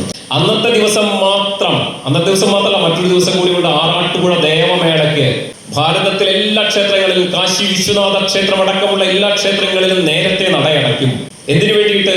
വൈകുണ്ഠ ദർശനം കാണുന്നതിന് വേണ്ടിയിട്ട് എവിടെ ആറാട്ടുപുഴയിലെ ഭൂമിദേവിയുടെയും ലക്ഷ്മി ദേവിയുടെയും ഒപ്പം മഹാവിഷ്ണുവായിട്ടുള്ള സാക്ഷാൽ തൃപ്രയാർത്തേവർ ശ്രീരാമചന്ദ്ര മഹാപ്രഭു നിൽക്കുന്നത് കാണാൻ ഒരു തവണയെങ്കിലും ഭൂലോക വൈകുണ്ഠത്തെ പ്രദക്ഷിണം ചെയ്യുന്നതിന് വേണ്ടിയിട്ട് എല്ലാ വർഷവും ക്ഷേത്രത്തിന്റെ നടകളെല്ലാം നേരത്തെ അടച്ചുകൊണ്ട് ആര് വരും? സകലമാന ദേവന്മാര് 33 കോടി ദേവന്മാരുള്ളവരും ശ്രീരാമചന്ദ്ര മഹാപ്രഭുവിനെയും ലക്ഷ്മി ദേവി ഭഗവതിയെയും ഭൂമി ഭഗവതിയെയും നമസ്കരിക്കുന്നതിന് വേണ്ടിയിട്ട് ഒരു തവണ പ്രദക്ഷിണം നടത്തുന്നതിന് വേണ്ടിയിട്ട് അവർ അവിടെ എത്തും. പ്രദക്ഷിണം ചെയ്ത് തിരിച്ചു പോകും. ആ ശ്രീരാമചന്ദ്രന്റെ നട ഒരു ദിവസം കൂടെ നേരത്തെ അടയ്ക്കും. കന്നിമാസത്തിലെ തിരുവോണത്തിൻ നക്ഷത്രത്തിൽ തിരുവോണത്തിൻ ഭഗവാൻ സേതുബന്ധനം നടക്കുന്നത് കാണുന്നതിന് വേണ്ടി മാത്രം ഒരു തവണ കൂടെ ക്ഷേത്രത്തിന്റെ നട നേരത്തെ അടയ്ക്കും. അന്നത്തെ ദിവസം പുതുതായി നിർമ്മിച്ച ആ സേതുവിലെ ഭഗവാൻ അധിവാസം കൊള്ളുന്നു എന്നാണ് വിശ്വാസം. അതുകൊണ്ട് സേതു ബന്ധനത്തിന് ശേഷം ആരും അങ്ങോട്ട് പ്രവേശിക്കും. കന്നിമാസത്തിലെ തിരുവോണത്തിൻ നാളാണ്. തിരുവോണത്തിന്റെ പ്രത്യേകത ഞാൻ നേരത്തെ പറഞ്ഞു, സേതുബന്ധനം ഒരു തവണയെങ്കിലും കാണുന്നത് മോക്ഷദായകമാണ്. ഏത് സേതുബന്ധനം? രാമേശ്വരത്തെ സേതുബന്ധനത്തെ. സേതു സ്നാനം ചെയ്യുന്നത്, ആ സേതുവിൽ ഒരു തവണയെങ്കിലും കുളിക്കുന്നത് നമ്മുടെ ജന്മപാപങ്ങളെല്ലാം നശിപ്പിക്കുന്നതാണ്. അത് നടത്തുന്നത് ഒരു തിരുവോണ നക്ഷത്രത്തിലായാലോ ഏറ്റവും മനോഹരമാണ്. തിരുവോണം ഭഗവാന്റെ നക്ഷത്രമല്ലേ? വാമനാവതാരം നടന്ന നക്ഷത്രമാണ് ഇത് തിരുവോണം. ആ തിരുവോണ നക്ഷത്രത്തില് എന്ത് വേണം? സേതു സ്നാനം ചെയ്യുകയാണെങ്കിൽ ഇപ്പൊ ഈ കഴിഞ്ഞതൊക്കെ നേരെ ഇരട്ടിയായിട്ട് കിട്ടും. എങ്ങനെയാണ്? ഈ സേതുബന്ധനത്തിന് എന്തുണ്ടാകും? സേതുബന്ധനത്തിൽ ഒരു തവണ ദർശനം നടത്തിയാൽ പുണ്യമാണ്. സേതു സ്നാനം ചെയ്തു കഴിഞ്ഞാൽ പുണ്യം, നമ്മുടെ പാപങ്ങളെല്ലാം കഴുകിക്കളയും. അത് തിരുവോണ നക്ഷത്രത്തിലാണ് ചെയ്യുന്നതെങ്കിൽ വളരെയധികം പുണ്യം കിട്ടും. സേതുബന്ധനത്തിൽ നമുക്ക് ആർക്കും പങ്കെടുക്കാൻ സാധിച്ചിട്ടില്ല, അല്ലെ? നമ്മളാരും കണ്ടിട്ടില്ല. എത്രയോ കാലങ്ങൾക്ക് മുമ്പ് രാമേശ്വരത്ത് നിന്ന് ശ്രീലങ്കയിലേക്ക് കടലിലൂടെ ഒരു ചിറയുണ്ടാക്കിയതാണ് ഇത്, അല്ലെ? പക്ഷെ ആ സ്ഥലം എവിടെ പോയി? മുറിഞ്ഞറ്റു പോയി മനോരമ്യലങ്ക മഹാദേവി നീ കാലിനെ പൊളിച്ചിലങ്ക പൊറുക്കാവതല്ലമ്മ സിന്ധൂതടത്തിൽ ജ്വലിപ്പിച്ച യാഗാഗ്നി കെട്ടു ശുഭേ, അല്ലെ? പലതും നമുക്ക് നഷ്ടപ്പെട്ടിട്ടുണ്ട്. നമ്മുടെ ഒരു ഭാഗമായിരുന്നു ഇത് ലങ്ക. അതാണ് പറയുന്നത്, മുറിഞ്ഞറ്റു പോയി മനോരമ്യ ലങ്ക മഹാദേവി നിൻ കാലിലെ പൊൻചിലങ്ക. ഇപ്പോ എന്താണ്? തലയില്ലാത്ത അമ്മയാണ് നമ്മൾ കാണുന്നത്, അല്ലെ? നമ്മുടെ കാശ്മീരത്തിന്റെ പല ഭാഗങ്ങളും എന്തായി? പലരും കയ്യേറി വന്നപ്പോൾ എന്ത് ചെയ്തു? അയ്യോ രക്ഷിക്കണേ എന്ന് പറഞ്ഞുകൊണ്ട് നമ്മുടെ ഭരണാധികാരികൾ എവിടേക്കൊക്കെ ഓടിപ്പോയി അവരുടെ തീരുമാനത്തിന് പ്രകാരം നമ്മുടെ കുറേ സ്ഥലങ്ങളെ ഉപേക്ഷിച്ചു, അല്ലെ? അപ്പോ അതൊക്കെ പോട്ടെ, അതൊക്കെ ഇങ്ങനെ സാന്ദർഭികമായിട്ട് ഇങ്ങനെ പറഞ്ഞു പോകുന്നതാണ്. നമ്മളുടെ സേതു സ്നാനം, സേതുബന്ധന ദർശനം, സേതുബന്ധനം നമുക്ക് ഒരു തവണയെങ്കിലും കാണാനുള്ള യോഗം ഉണ്ടായിട്ടില്ല. അങ്ങനെ എപ്പോഴെങ്കിലും സേതുബന്ധനത്തിൽ കാണണം, സേതുബന്ധനത്തിൽ പങ്കാളികളാകണം എന്ന് ആഗ്രഹിക്കുന്നവര് കന്നിമാസത്തിലെ തിരുവോണത്തിൽ നാളെ ഓണത്തിന്റെ 28-ാം ദിവസം 28 ഓണത്തിന്റെ അന്ന് തൃപ്രയാറിലേക്ക് വരിക. സേതുബന്ധനത്തിൽ പങ്കാളികളാകാം. ഒരു പിടി മണ്ണ് നമുക്കതിന് വാരിയിടാം. ഈ ഒരു ചടങ്ങ് വളരെ കാലങ്ങളായിട്ട് നിലച്ചു പോയതായിരുന്നു. തൃപ്രയാക്ഷേത്രത്തിനോട് അത്ര തന്നെ പഴക്കമുള്ള ഒരു ചടങ്ങാണ്. നമ്മളിങ്ങനെ ഇതൊക്കെ പറഞ്ഞു വരുമ്പോൾ ഒരുപാട് നമുക്ക് നമ്മുടെ പല കാര്യങ്ങളെയും നിർവചിക്കുന്നതും വിശദീകരിക്കുന്നതും ഒരുപാട് പുസ്തകങ്ങൾ, ഗ്രന്ഥങ്ങൾ നമുക്കുണ്ട്. അവിടെയാണ് ഇതുപോലെ ചിന്മയാനന്ദ സ്വാമിയോട് ഒരാൾ ചോദിച്ചു, നിങ്ങളുടെ മതത്തിനെ കുറിച്ച്, നിങ്ങളുടെ സംസ്കാരത്തെ കുറിച്ച് നിങ്ങൾ എന്തിനാണ് ഇത്രയും പറയുന്നത്? അപ്പൊ അദ്ദേഹം ചോദിച്ച ചോദ്യത്തിന് പറഞ്ഞ മറുപടിയാണ്, നിങ്ങൾക്ക് കാണിച്ചു തരാൻ ഒരേ ഒരു ഗ്രന്ഥമേ ഉള്ളൂ. പക്ഷേ എൻ്റെ സംസ്കാരത്തെ കുറിച്ച് കാണിക്കുമ്പോൾ ഞാൻ നിങ്ങളെ പറയുന്നതിനായിട്ടല്ല, എൻ്റെ വീട്ടിലുള്ള വലിയൊരു ലൈബ്രറിയിലേക്ക് ഞാൻ നിങ്ങളെ ക്ഷണിക്കുകയാണ്. അത്രയധികം ഗ്രന്ഥങ്ങളാണുള്ളത്. 6 മാസവും 1 വർഷവും ആക്രമണകാരികൾ കത്തിച്ചിട്ട് കത്തിത്തീരാത്ത നളന്തയും തക്ഷശിലയും ഈ നാട്ടിന്റെ സ്വന്തമായിരുന്നു, പൈതൃകമായിരുന്നു. നമുക്ക് പലതും നഷ്ടപ്പെട്ടു പോയി, വീണ്ടെടുക്കാൻ സാധിക്കാത്ത വിധം നഷ്ടപ്പെട്ടു പോയി. പക്ഷെ അവിടെയാണെന്ന് പറഞ്ഞത് ജാമ്പവാൻ ചൂണ്ടി പറഞ്ഞതെന്ന് അല്ല, ആഞ്ജനേയൻ എന്താ ഇങ്ങനെ മിണ്ടാതിരിക്കുന്നത്? നിനക്ക് നിന്റെ ശക്തി അറിയില്ലേ? അവിടെ നിന്ന് നമ്മുടെ ഊർജം, ആ ഒരു ഊർജം എത്രയോ കാലം ഹനുമാൻ സ്വാമിയെ, ആഞ്ജനേയനെ മുന്നോട്ട് നയിച്ചു. നമുക്കും നയിക്കാനായിട്ട് സാധിക്കണം. നമ്മുടെ പൂർവികർ എപ്രകാരം ഉള്ളവരായിരുന്നു എന്ന് ഉണ്ണിയിൽ ഉത്കൃഷ്ട പൂർവികന്മാരുടെ വീരചരിതങ്ങൾ ഓരോന്നേവം എണ്ണിത്തുടങ്ങിയാൽ എന്ന് അവസാനിപ്പൂ മണ്ണിലവേറും വിശിഷ്ടരവർ. അവരുടെ കഥകൾ പറഞ്ഞാൽ തീരില്ല, അനന്തമായിട്ടുള്ള കഥകളാണ്. അപ്പോൾ നമ്മള് അവിടെ നിന്ന് ഇങ്ങനെ വരികയാണ്. അപ്പൊ സേതു എന്ന് പറഞ്ഞു കഴിഞ്ഞാൽ എന്താണ്? ബന്ധിപ്പിക്കുന്നതാണ്. എന്തിനെ ബന്ധിപ്പിക്കുന്നത്? 2 മനസ്സുകളെയാകാം, 2 കരകളെയാകാം. ദേവിയെ വീണ്ടെടുത്ത് മനുഷ്യൻ പ്രകൃതിയെ വീണ്ടെടുത്തതാണ് ഏത്? സേതുബന്ധം. അപ്പൊ സേതു എന്ന് പറയുന്നത് ചിറയാണ്. തന്ത്രത്തിലും ഇതിന് വളരെയധികം പ്രാധാന്യമുണ്ട്. അപ്പൊ ഇതിനെ കുറിച്ച് എവിടെയാ പറയുന്നത്? നമ്മൾ നേരത്തെ പറഞ്ഞു കുറേയധികം പുസ്തകങ്ങളുണ്ട്. അതില് ഒന്നാണ് ഏത്? സ്കന്ദപുരാണം കേട്ടിട്ടുണ്ടല്ലോ. 18 പുരാണങ്ങൾ, അഷ്ടാദശ പുരാണേഷു അല്ലെ. 18 പുരാണങ്ങളിൽ കൂടെ വ്യാസൻ ചൊന്നത് എന്താണ്? പരോപകാരമേ പുണ്യം പാപമേ പരപീഠനം എന്നാണ് വ്യാസ ഭഗവാൻ പറഞ്ഞിട്ടുള്ളത്. ആ സ്കന്ദപുരാണത്തിലെ 3ാം ഖണ്ഡമായിട്ടുള്ള ബ്രഹ്മഖണ്ഡത്തിലെ ആദ്യത്തെ ഭാഗമാണ് സേതു മാഹാത്മ്യം. സേതുവിനെ കുറിച്ച് പറയുന്നു. സേതു ദർശിച്ചാലുള്ള ഗുണങ്ങൾ, ഞാൻ നേരത്തെ പറഞ്ഞ ഗുണങ്ങളെ കുറിച്ച് പറയുന്നു. ഇനി ഇത് കൂടാതെ സരസ്വതി തന്ത്രത്തിൽ ഇതിന് എത്രമാത്രം പ്രാധാന്യമുണ്ടതിനെ കുറിച്ച് പറയുന്നു. നമുക്ക് ഒരു ദേവതയുടെ മന്ത്രം നമുക്ക് പറയാം അല്ലെ. ഒരു ദേവതയുടെ മന്ത്രം രാമായ നമ അല്ലെങ്കിൽ രാമായ നമ എന്നൊരു മന്ത്രം പറയുകയാണെങ്കിൽ അതെങ്ങനെ പറയണം? അതിനു മുൻപ് നമ്മൾ സേതു ജപം നടത്തണം. സേതു ജപം. അപ്പൊ സേതു ജപം എന്ന് പറഞ്ഞു കഴിഞ്ഞാൽ എന്താണ്? മനുഷ്യന്റെ മനസ്സിൽ നിന്ന് ആ മന്ത്രത്തിലേക്ക് ദേവനിലേക്കുള്ള ഒരു പാലമാണ് ഏത്? സേതു ജപം. സേതു ജപിക്കുമ്പോൾ എങ്ങനെയായിരിക്കണം? ഒന്നുകിൽ ഭ്രൂമധ്യത്തിലേക്ക്, നെറ്റിയിലേക്ക്, പുരികത്തിന്റെ നടുവിലേക്ക്, അല്ലെങ്കിൽ നാസികാഗ്രത്തിലേക്ക് നോക്കിയിരിക്കണം. നട്ടലൊക്കെ നിവർത്തിയിരിക്കണം, കൈകളൊക്കെ നിവർത്തിയിരിക്കണം അല്ലെ. എന്നിട്ട് മുദ്രത ഇങ്ങനെ പിടിച്ചിരിക്കണം. എന്നിട്ട് വേണം ഇത് ജപിക്കാൻ, സേതു ജപിക്കാൻ. സേതു ജപിച്ചതിന് ശേഷം വേണം എന്ത്? ശ്രീരാമന്റെ മന്ത്രം രാമായ നമ എന്ന് പറയുകയാണെങ്കിൽ അവിടെയും ചില നിഷ്കർഷങ്ങളുണ്ട്. പണ്ടത്തെ ആളുകൾ പറഞ്ഞു വെച്ചിട്ടുള്ളതാണ്. ഇത് പറയുമ്പോൾ ഞാൻ ഈ ജാതി പറഞ്ഞു. മസാല ദോശ എന്ന് പറയുന്നത് വേറെ എന്തിൻ്റെയോ പര്യായാണ് എന്ന് ഏതോ ഒരാള് ഇങ്ങനെ ചർവണം നടത്തുന്നുണ്ട്. ഇപ്പോഴും അതിൻ്റെയൊക്കെ ട്രോളുകൾ കാണാം നമുക്ക്. ഓം എന്ന് പറയുന്നത് സേതുവാണ്. ഓം എന്ന് പറയുന്നത് സേതുവാണ്. അപ്പൊ നമ്മള് ഓം രാമായ നമഃ അല്ലെ എന്ന് പറയുമ്പോൾ സേതു ജപിച്ചു. ഓം എന്ന സേതു ജപിച്ചു. ആ സേതു ജപിക്കേണ്ടത് ആരാണ്? ബ്രാഹ്മണരും ക്ഷത്രിയനുമാണ്. ഇനി അടുത്തതാരാണ്? വൈശ്യൻ. വൈശ്യന് ഫട്ട് എന്നുള്ളതാണ് സേതു. ശൂദ്രനോ ഹ്രീം എന്നുള്ളതാണ് സേതു. അപ്പോ ആരാ ബ്രാഹ്മണൻ? ബ്രഹ്മജ്ഞാനമുള്ളവനാണ് ബ്രാഹ്മണൻ അല്ലെ. ചാതുർവർണ്ണ്യം മയാ സൃഷ്ടം ഗുണകർമ്മ വിഭാഗശ. ഗുണത്തിന്റെയും കർമ്മത്തിന്റെയും അടിസ്ഥാനത്തിലാണ് എന്നുണ്ടായിട്ടുള്ളത് 4 വർണ്ണങ്ങൾ ഉണ്ടായിട്ടുള്ളത്. അപ്പം ജ്ഞാനം, ബ്രഹ്മത്തെ കുറിച്ചുള്ള അറിവ് മാത്രമല്ലോ, ജ്ഞാനമുണ്ട്. ജ്ഞാനമുള്ളവനാണ് ആര്? ബ്രാഹ്മണൻ. അടുത്തതോ ക്ഷത്രിയൻ. ശക്തിയുള്ളവൻ, ശത്രുക്കളെ തോൽപ്പിക്കാൻ പാടവമുള്ളവൻ, ശക്തിയുള്ളവൻ, ആയുധബലമുള്ളവൻ, സൈന്യബലമുള്ളവൻ, തന്ത്രബലമുള്ളവൻ അല്ലെ. തന്ത്രവും വേണ്ട, സൂത്രപ്പണികളൊക്കെ വേണ്ടേ. അങ്ങനെയുള്ളവനാണ് ആര്? ക്ഷത്രിയൻ. അങ്ങനെയുള്ളവരല്ലേ രാജ്യത്തെ മുഴുവൻ കീഴടക്കിയിരുന്നത്. വൈശ്യൻ. ആരാ വൈശ്യൻ? കച്ചവടം നടത്തുന്നവനാണ്. ശൂദ്രനോ? ശൂദ്രൻ എന്ന് പറഞ്ഞു കഴിഞ്ഞാൽ അവഗണിക്കപ്പെട്ടവനാണ് അല്ലെ. അങ്ങനെയല്ലേ പറയുക? അവഗണിക്കപ്പെട്ടവനാണ്, പാടത്തും പറമ്പിലും പണിയെടുക്കുന്നവനാണ്. എങ്ങനെ? ശൂദ്രൻ എന്ന് പറഞ്ഞാൽ ആരാണ്? പണിയെടുക്കുന്നവനാണ് ശൂദ്രൻ. അറിവുള്ളവൻ, പണ്ഡിതൻ, അധ്യാപകൻ, ഈ പറഞ്ഞ ആളുകളൊക്കെ എഴുത്തുകാര്, സാഹിത്യകാരന്മാര്, ഇവരൊക്കെയാണ് ആര്? ബ്രാഹ്മണർ. അല്ലാതെ ക്രോസ് ബെൽറ്റ്, ഞാൻ പറയുമ്പോൾ വിചാരിക്കരുത്, ക്രോസ് ബെൽറ്റ് ഇട്ടവനല്ല ബ്രാഹ്മണൻ. അറിവുള്ളവനാണ് ബ്രാഹ്മണൻ, ജ്ഞാനിയാണ് ബ്രാഹ്മണൻ. വേദങ്ങളായാലും അറിവായാലും പകർന്നു നൽകാൻ കഴിവുള്ളവനാണ് ബ്രാഹ്മണൻ. അധ്യാപകരാണ് ആ ബ്രാഹ്മണൻ എന്നുള്ള കുലത്തിൽ വരുന്നവര്. അവരെയാണ് പണ്ഡിതന്മാരെ. അവരെ കണ്ടു കഴിഞ്ഞാൽ നമ്മൾ നമസ്കരിക്കില്ലേ? പണ്ഡിതന്മാരെ കണ്ടു കഴിഞ്ഞാൽ നമ്മൾ നമസ്കരിക്കില്ലേ? നമസ്കരിക്കാത്തവരുണ്ടോ? അധ്യാപകരെ നമ്മൾ എത്ര തവണ കാല് കഴുകിച്ച് അവരെ അല്ലെ. ഒരു വ്യാസ പൗർണമിയുടെ അന്ന് അധ്യാപകരെ മുഴുവൻ പോയിട്ട് പൂർവ്വ വിദ്യാർത്ഥികളെ കാല് കഴുകിച്ച് പാദപൂജ ചെയ്തു വരുന്നില്ലേ?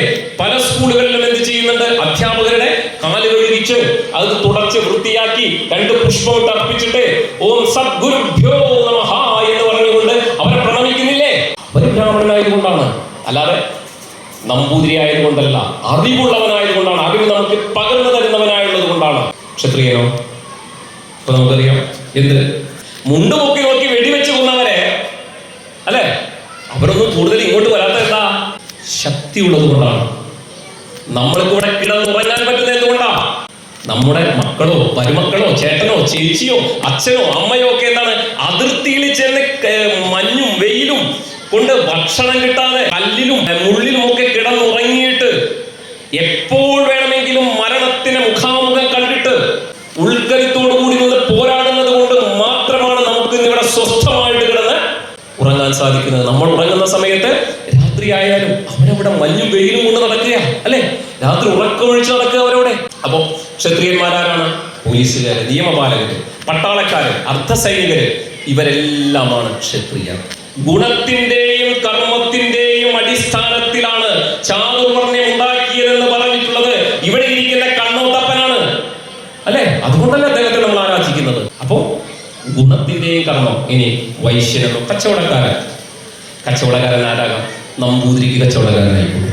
അയാൾ ബ്രാഹ്മണനല്ല, വൈശ്യനാണ്. ജനിച്ച കുലം ഏതാണ്? നമ്പൂതിരി കുലമാണെന്നേ ഉള്ളൂ. പക്ഷെ ചെയ്യുന്ന പ്രവൃത്തി ആരുടെയാ? വൈശ്യന്റേതാണ്. ബ്രാഹ്മണ കുലത്തിൽ ജനിച്ച പരശുരാമനെ നമ്മൾ ആരായിട്ടാണ് കരുതുന്നത്? ക്ഷത്രിയനായിട്ടാണ് കരുതുന്നത്. 21 വട്ടം ക്ഷത്രിയ കുലത്തെ നശിപ്പിച്ച ആ മഹാബലശാലിയാണ്. അദ്ദേഹത്തെ ബ്രാഹ്മണനായാലും നമ്മൾ കരുതുന്നതാരായിട്ടാണ്? ക്ഷത്രിയനായിട്ടാണ്. മഹാജ്ഞാനിയായ വിശ്വാമിത്ര മഹർഷി ഗായത്രി മന്ത്രം നമുക്ക് ഓം ഭൂർഭുവസ്വഹ തത്സവിതുർവരെണ്യം എന്ന് നമുക്ക് എഴുതി തന്ന വിശ്വാമിത്ര മഹർഷി ജനനം കൊണ്ടാരായിരുന്നു? ക്ഷത്രിയനായിരുന്നു. പിന്നീട് അദ്ദേഹം ബ്രാഹ്മണനായി, ബ്രഹ്മജ്ഞാനമുള്ളവനായി. അദ്ദേഹം ഗായത്രികൾ എഴുതി എല്ലാവർക്കും പഠിപ്പിച്ചു. തൃശങ്കുവിന് പുതുതായിട്ട് ഒരു സ്വർഗം ഉണ്ടാക്കി കൊടുത്തു, 3ാമത്തെ സ്വർഗം. തൃശങ്കു സ്വർഗം എന്ന് പറയുന്ന സ്വർഗത്തിനും ഭൂമിക്കും ഇടയിൽ ഒരു സ്വർഗം കൂടെ ഉണ്ടാക്കി കൊടുക്കാൻ ശക്തനായിരുന്നു വിശ്വാമിത്ര മഹർഷി. അപ്പൊ എന്താകാം? ക്ഷത്രിയന് ബ്രാഹ്മണനുമാകാം. ഇനി ബ്രാഹ്മണനാരാകാം? അധമനാകാം. അതിന് ഏറ്റവുമായുള്ള ഉദാഹരണമാണ് ആര്? ബ്രാഹ്മണൻ. ബ്രാഹ്മണനായിട്ടല്ലേ ജനനം? കശ്യപ മഹർഷിയുടെ പുത്രനല്ലേ? പക്ഷെ പ്രവൃത്തി കൊണ്ട് എന്തായി? രാക്ഷസത്വമാണ്. അപ്പൊ എന്തായി? അധമനായി മാറി. അപ്പൊ നമുക്ക് ഗുണത്തിന്റെയും കർമ്മത്തിന്റെയും അടിസ്ഥാനത്തിൽ മാത്രമാണ് എന്നുള്ളത് ചാതുർവർണ്ണ്യം ഉണ്ടായിട്ടുള്ളത്. ഇപ്പൊ വൈശ്യൻ കച്ചവടം നടത്തുന്നവനാണ്. ഈഴവനായാലും നായരായാലും നമ്പൂതിരിയായാലും താഴെയുള്ളവനായാലും മുകളിലുള്ളവനായാലും എല്ലാം ഈ കച്ചവടം നടത്തുന്നവൻ വൈശ്യൻ തന്നെയാണ്. ശൂദ്രനോ? ആരാ ശൂദ്രൻ? പണിയെടുക്കുന്നവനാണ്, പണിയാളനാണ് അല്ലെ. ശൂദ്രൻ നമ്മൾ പറയുന്ന പണിയാളൻ എന്നാണ്, അല്ലാതെ വേറെ എന്തെങ്കിലും പറയാനുണ്ടോ? കൂലിപ്പണിയല്ലേ എടുക്കുക ശൂദ്രന്മാര് അല്ലെ. കൂലിപ്പണി എടുക്കാത്ത ആരെങ്കിലും ഇന്ന് ജീവിക്കുന്നുണ്ടോ? കൂലിപ്പണി എന്ന് പറഞ്ഞാൽ നമ്മൾ വിചാരിക്കുന്നത് പറമ്പ് കിളയ്ക്കുക, കിണർ വൃത്തിയാക്കുക, തോട്ടിപ്പണി ചെയ്യുക, സർക്കാർ ഓഫീസിൽ ഇരുന്നിട്ട് കണക്കെഴുതുക, കാര്യങ്ങൾ നടത്തുക. അവരൊക്കെ എന്താ ചെയ്യുന്നത്? പണിയെടുക്കുകയാണ്. പണിയെടുത്തിട്ട് അതിനുള്ള കൂലിയാണ് അവർ വാങ്ങുന്നത്. അപ്പൊ അവരാരാണ്? ശൂദ്രന്മാരാണ്. ഇങ്ങനെ എല്ലാവർക്കും ഓരോന്ന് വിധിച്ചിട്ടുണ്ട് എന്നാണ് പറഞ്ഞു വരുന്നത്. അപ്പൊ സേതു എന്ന് പറയുന്നത് എന്താണ്? നമ്മുടെ ഒരു ഭഗവാനിലേക്ക് എത്തുന്നതിന് മുൻപായിട്ട്, ഭഗവാന്റെ മന്ത്രം ജപിക്കുന്നതിന് മുൻപായിട്ട് നമ്മൾ ജപിക്കേണ്ടതാണ് ഏത്? സേതു. അപ്പൊ സേതു ബന്ധനോ? സേതു നമ്മൾ ബന്ധിച്ചില്ലേ? ഈ ഓം എന്ന് പറയുന്ന സേതുവിനെ ഭഗവാന്റെ മന്ത്രവുമായിട്ട് ബന്ധിപ്പിക്കുന്നതാണ് ഏത്? സേതു ബന്ധനം. പിടികിട്ടിയോ? അവിടെ മാത്രമല്ല ബന്ധനമുള്ളത് അല്ലെ, സേതു ബന്ധനം അല്ലെ. ഞാൻ തുടക്കത്തിലേ പറഞ്ഞിരുന്നത് ഞാൻ ഇവിടെ വരാനായിട്ടുള്ള കാരണമായിട്ടുള്ളത് ഏതാണ്? ഒരു രാമായണം ആണ്. നിങ്ങളെ ഇവിടെ എത്തിക്കാനായിട്ടുള്ള കാരണം എന്താണ്? ഒരു രാമായണമാണ്. അപ്പൊ നമുക്ക് രണ്ടു കൂട്ടർക്കും ഇടയിലുള്ള സേതു ഏതാണ്? രാമായണമാണ്. വീട്ടിലാണെങ്കിലോ മക്കളോടുള്ള വാത്സല്യമാണ്, സ്നേഹമാണ്, ഭാര്യയോടും ഭർത്താവിനോടുള്ള വിശ്വാസമാണ് അല്ലെ, നിയമത്തോടുള്ള വിധേയത്വമാണ്. ഇതൊക്കെയാണ് നമ്മുടെ സേതു. അങ്ങനെയല്ലേ? അപ്പൊ സേതുബന്ധനം എല്ലായിടത്തും എപ്പോഴും നടന്നുകൊണ്ടിരിക്കുന്നതാണ്. ഭഗവാന്റെ പേരുള്ള സേതുബന്ധനം എവിടെയാണ് നടന്നതെന്ന് മാത്രം, അത് ഇലങ്കയിലേക്ക് രാമേശ്വരത്ത് നിന്ന് നടത്തിയതാണ് സേതുബന്ധനം. ഒരുപാട് കാര്യങ്ങൾ അതിനെക്കുറിച്ച് വന്നിട്ടുണ്ട്. അപ്പോൾ ഭക്തനായിട്ടുള്ള ജീവാത്മാവിനെ പരമാത്മാവായുള്ള ഭഗവാനിലേക്ക് അടുപ്പിക്കാൻ വേണ്ടിയിട്ടുള്ള ചിറയാണ് ഏത്? സേതു. അല്ലാതെ ജലം കെട്ടി നിർത്തുന്നതിന് മാത്രമല്ല, കൃഷിക്ക് ഉപയോഗയോഗ്യമാക്കുന്നതിന് മാത്രമല്ല, നമ്മുടെ മന്ത്രം ഭഗവാനിലേക്ക് അടുപ്പിക്കാൻ സേതു വേണം. നിത്യജീവിതത്തിൽ പല കാര്യങ്ങൾക്കും സേതു വേണം. ചില സ്ഥലങ്ങളിൽ നമ്മൾ പോകുമ്പോൾ എന്താണ്? മണി പവർ വേണം അല്ലെ. ആ സമയത്ത് എന്താണ്? അവിടെ സേതു വേണം. നമ്മുടെ ആവശ്യമാണ്, പൈസയാണ് നമ്മുടെ സേതു. ഈ സേതുബന്ധനത്തെ കുറിച്ച് പറയുമ്പോൾ ഭഗവാൻ ഒരു കാര്യം കൂടെ പറയുന്നുണ്ടെന്ന്, യാതൊരു മർത്യനിവിടെ വന്നാതരാൽ സേതുബന്ധം കണ്ടു രാമേശ്വരനെയും ഭക്ത്യ ഭജിക്കുന്നതപ്പോൾ അവൻ ബ്രഹ്മഹത്യാദി പാപങ്ങളോട് വേർപെട്ടതിശുദ്ധനായി വന്നുകൂടും. മമാനുഗ്രഹാൽ മുക്തിയും വന്നീടുമില്ലൊരു സംശയം. സേതുബന്ധത്തിങ്കൽ മജ്ജനവും ചെയ്തു ഭൂദേശനാകിയ രാമേശ്വരനെയും കണ്ടു വണങ്ങി പുറപ്പെട്ടു ശുദ്ധനായി കുണ്ഠത കൈവിട്ടു വാരാണസി പുക്കു. ഗംഗയിൽ സ്നാനവും ചെയ്തു ജിതശ്രമം ഗംഗാസലിലവും കൊണ്ടുവന്നാദരാൽ രാമേശ്വരൻ അഭിഷേകം ചെയ്തഥ. ശ്രീമൽ സമുദ്രേ കളഞ്ഞു തൽഭാരവും മജ്ജനം ചെയ്യുന്ന അർത്തിനം എന്നോടു സായുജ്യം വരുമതിയിലൊരു സംശയം എന്നരുൾ ചെയ്തു രാമൻ തിരുവടി നന്നായി തൊഴുതു സേവിച്ചിതെല്ലാവരും. എന്ത് വേണം? സമുദ്രം അവിടെ രാമേശ്വരനെ പോയി കണ്ടിട്ട് വണങ്ങിയിട്ട് ഗംഗയിൽ പോയി കുളിക്കണം. നോക്കണം, തെക്കും വടക്കും തമ്മിൽ എത്ര മഹത്തായിട്ടാണ് ഈ ഭാരതവർഷത്തെ ബന്ധിപ്പിച്ചിരിക്കുന്നത്. തെക്കുള്ളവർ മുഴുവൻ എന്ത് ചെയ്യണം? ഗംഗയിൽ പോയി സ്നാനം ചെയ്ത് അവിടെ പോയി വന്ന് രാമേശ്വരൻ അഭിഷേകം ചെയ്യണം. ആരുടെ തലയിലിരിക്കുന്നത്? ഭഗവാന്റെ തിരുമുടിയിലിരിക്കുന്ന ഗംഗാദേവിയിൽ നിന്ന് ഒരു തുള്ളി ജലം കൊണ്ടുവന്നിട്ട് എന്ത് ചെയ്യണം? രാമേശ്വരൻ അഭിഷേകം ചെയ്ത് തൽഭാരം എന്ത് ചെയ്യണം? തൽഭാരം എന്ന് പറയുന്നത് ജട, മുടി ഒക്കെ ഉണ്ടല്ലോ, അതൊക്കെ എന്ത് ചെയ്യണം? സമുദ്രത്തില് നിമജ്ജനം ചെയ്താൽ എന്നെ പോലെയാകും, ഞാനാകും. നല്ല മനുഷ്യനാകണം എന്നല്ലോ. നീ നല്ല മനുഷ്യനാകും എന്നല്ല പറഞ്ഞേ, നീ ആരാകും? നീ ഞാനാകും. ആരാകും? രാമനാകും. അല്ലെ? അപ്പൊ ഈ രാമത്വം നമുക്ക് കൈവരിക്കണമെങ്കിൽ എന്ത് ചെയ്യണം? ഇങ്ങനെയൊക്കെ ചെയ്തു കഴിഞ്ഞാൽ നമുക്ക് സാധിക്കും എന്നുള്ളതാണ് വലിയൊരു കാര്യം. രാമായണം നമ്മളെ പഠിപ്പിക്കുന്നതാണ്. സേതുബന്ധനം നമ്മളെ പഠിപ്പിക്കുന്നത് അതാണ്. ഈ രാമേശ്വരത്ത് പോകുന്നവർക്ക് ഉപകാരപ്പെടുന്ന ഒരു പുസ്തകമുണ്ട്, സേതു മഹാത്മ്യം. കൊല്ലവർഷം 1059 മുതൽ അത് അച്ചടിച്ച് പ്രസിദ്ധീകരിച്ചു വരുന്നുണ്ട്. അതിന്റെ പേരാണ് സേതു മഹാത്മ്യം കിളിപ്പാട്ട്. മലയാളത്തിലുള്ള പുസ്തകമാണ്. അപൂർവമാണ്. കിട്ടുന്നവര് അല്ലെങ്കിൽ കയ്യിലുള്ളവരെ അതൊക്കെ ഒന്ന് എടുത്ത് നോക്കുക. കിട്ടില്ലെങ്കിൽ എപ്പോഴെന്നെങ്കിലും എവിടെന്നെങ്കിലുമൊക്കെ സംഘടിപ്പിക്കാനായിട്ട് ശ്രമിക്കുക. ഇങ്ങനെയൊക്കെയാണ് ഏതുള്ളത്? ഈ സേതുബന്ധനം എന്ന് പറയുന്ന കാര്യങ്ങളുള്ളത്. ഇനി ചില ആളുകൾക്ക് അസൂയ സേതുവാക്കി നടക്കും. എങ്ങനെ? അസൂയ സേതുവാക്കി നടക്കും. അങ്ങനെ മുതലുള്ള ആളാണ് ദുര്യോധനൻ. അസൂയ മാത്രമാണ് ദുര്യോധനനെ നാശത്തിലേക്ക് നയിച്ചത്. ഓർക്കണം, ഇവിടെ ഗിരീഷ് അവനാള് ശരിയല്ല. എങ്ങനെ? ഇവിടെ ഇരിക്കുന്ന ഗിരീഷാണ് ശരിയല്ല, അല്ലെങ്കിൽ അനീഷാണ് ശരിയല്ല, അവരുടെ കൂടെ പോകരുത് എന്ന് പറയുന്നത് എന്താണ്? അസൂയാണ്. അപ്പൊ അസൂയയെയും സേതുവാക്കാൻ ശ്രമിക്കരുത്. നല്ലതിനെ മാത്രം നമ്മളെ സേതുവാക്കാൻ ശ്രമിക്കുക. ഞാൻ ഉദാഹരണം പറഞ്ഞാൽ കേട്ടോ, എന്റെ ആചാര്യന്റെ പേര് എനിക്ക് പറയാൻ പറ്റുള്ളൂ. നിങ്ങളുടെ ആരും പേര് പറഞ്ഞു കഴിഞ്ഞാൽ ഞാൻ കുറച്ചു കാലം LIC ആയിട്ടുണ്ടായിരുന്നു. അപ്പോ അന്ന് എന്നോട് പറഞ്ഞിട്ടുള്ള ഒരു കാര്യമുണ്ട്. എന്താണെന്ന് വെച്ച് കഴിഞ്ഞാല്, നിങ്ങൾ പറയുമ്പോൾ നിങ്ങളായിരിക്കണം ഉദാഹരണം. അതായത്, ചേട്ടാ എൻ്റെ ഭാര്യ 2 മക്കളുമുണ്ട്. അപ്പൊ എനിക്ക് എന്തെങ്കിലും സംഭവിച്ചു കഴിഞ്ഞാൽ, ഞാൻ ഈ പോളിസി എടുത്തിട്ടുണ്ട്, അങ്ങനെയാണെങ്കിൽ എനിക്ക് എന്തെങ്കിലും സംഭവിച്ചു കഴിഞ്ഞാൽ എൻ്റെ കുടുംബത്തിന് താൽക്കാലികമായുള്ളൊരു നിലനിൽപ്പിന് വേണ്ടിയിട്ടാണ്. അത് എനിക്ക് സാധാരണ രീതിയിൽ വിയോഗം സംഭവിക്കുകയാണെങ്കിൽ അതിൻ്റെ ഇൻഷുറൻസ് തുകയും, അപകടം മൂലമുള്ള ഒരു വിയോഗം സംഭവിക്കുകയാണെങ്കിൽ എൻ്റെ ഭാര്യയ്ക്കും മക്കൾക്കും അതിൻ്റെ ഇരട്ടി തുകയും കിട്ടും. അങ്ങനെ പറഞ്ഞുള്ള ഒരു ഉദാഹരണത്തിന് പുറത്ത് ഞാൻ ഇങ്ങനെ ഉദാഹരിച്ചു എന്നേ ഉള്ളൂ. അതിൽ വേറൊന്നും തോന്നരുത് കേട്ടോ. അപ്പൊ അത് നേരത്തെ പറയാൻ മറന്നുപോയതാണ്. കാരണം അസൂയയെ സേതുവാക്കുക, നന്മയെ സേതുവാക്കുക, വിശ്വാസത്തെ സേതുവാക്കുക, സ്നേഹത്തെ സേതുവാക്കുക, വാത്സല്യത്തെ സേതുവാക്കുക. അല്ലെ? അങ്ങനെയാണെങ്കിൽ നമുക്ക് എന്നും നന്മയെ ഉണ്ടാകുള്ളൂ. ഒരൊറ്റ വിളിക്ക് നമ്മൾ എന്ത് ചെയ്യും? ആ വിളി പുറത്ത് ഉണ്ടാകും. അപ്പോൾ സേതുവന്ദന ശ്ലോകം എന്ന് പറയുന്ന ഒരു ശ്ലോകമുണ്ട്. രഘുവീര പതന്യാസ പവിത്രീകൃത പാംസവേ ദശകണ്ഠ ശിരച്ഛേദ ഹേതവേ സേതവേ നമഃ. ശ്രീരാമന്റെ കാലടിപ്പാടുകളെ മൂലം പവിത്രമായിട്ടുള്ള ദശകണ്ഠനെ വധിക്കുന്നതിനായിട്ടുള്ള കാരണഭൂതനായിട്ടുള്ള സേതുവിനെ നമിക്കുന്നു. കേതവേ രാമചന്ദ്രസ്യ മോക്ഷമാർഗ്ഗൈക ഹേതവേ. രാമചന്ദ്രന്റെ കൊടി പോലെ നിന്നുകൊണ്ട് മോക്ഷമാർഗത്തെ നമുക്ക് കാട്ടിത്തരുന്ന സീതായ മനസാംഭോജ ഭാനവേ സേതവേ നമഃ. സീതാദേവിയുടെ മനസ്സിൽ സൂര്യനെ പോലെ വിളങ്ങുന്ന സേതുവിനെ ഞാൻ നമിക്കുന്നു. അപ്പൊ ഇത്രയും കാര്യങ്ങൾ മനസ്സിലായില്ലേ? ഇനി ഞാനിവിടെ വന്നപ്പോൾ ചില അമ്മമാർ ഇവിടെ ഈ സമ്മാനങ്ങളൊക്കെ നൽകുമ്പോൾ കൈയടിക്കുന്നത്, അതുകൂടെ പറഞ്ഞിട്ട് ഞാൻ അവസാനിപ്പിക്കാം. തെറ്റല്ല കൈയടിക്കുന്നത്. നമ്മളെവിടെയായിരിക്കുന്നത്? രാമായണ സത്രത്തിൽ. ഇങ്ങനൊരു സന്ദർഭം വരികയാണെങ്കിൽ എന്ത് വേണം? കൈയടിക്കരുത്. ഒരൊറ്റാളെ കൈയടിക്കരുത്. പകരം എന്ത് വേണം? എല്ലാവരും നമ്മളവിടെ കൊടുക്കുന്നത് ഭഗവാന്റെ നാമധേയത്തിൽ ഇവിടെ വന്ന് അവരുടെ കലാപ്രകടനം കാഴ്ചവെച്ചവർക്കുള്ള അനുമോദനം, അവർക്കുള്ള സമ്മാനമല്ലേ? അപ്പൊ എന്ത് ചെയ്യണം? കൈ സന്തരണ മന്ത്രം ഒന്ന് ജപിക്കുക. കൈദോഷങ്ങൾ മുഴുവൻ മാറുന്നതിന് വേണ്ടിയിട്ടുള്ള മന്ത്രമാണ് ഇത്. കലി സന്തരണ മന്ത്രം അത് ജപിക്കുക. ഏതാ കലി സന്തരണ മന്ത്രം? അറിയോ? ആ അച്ഛൻ അവിടെ നിന്ന് പറയുന്നത് ഹരേ രാമ രാമ രാമ ഹരേ ഹരേ, ഹരേ കൃഷ്ണ കൃഷ്ണ കൃഷ്ണ ഹരേ ഹരേ. ഒറ്റ ചോദ്യം കൂടെ, ചോദ്യത്തിന് മറുപടി ദയവായിട്ടൊന്ന് പറയുക. രാമായണം വായിക്കാനുള്ളവരാണ് ഉണ്ട്. അവിടെ എത്ര ഒരു 19-100 പേരെങ്കിലും ഇരിക്കുന്നുണ്ട്. ആകെ 4-5 പേര് മാത്രമേ കൈ പൊന്തിച്ചുള്ളൂ. ഇവിടുന്ന് കൈ ഉയരുന്നുണ്ട്, അപ്പൊ പറയുന്ന കൈ ഉയരുന്നുണ്ട്, സന്തോഷം. എല്ലാ ദിവസവും വായിക്കുന്നവരാണ് ഒരാള്. ഒന്ന് ആലോചിച്ച് നോക്കൂ. ഇപ്പൊ ഒരു ഹരേ രാമ അദ്ദേഹത്തിന് കൊടുക്കണ്ടേ? വേണ്ടേ?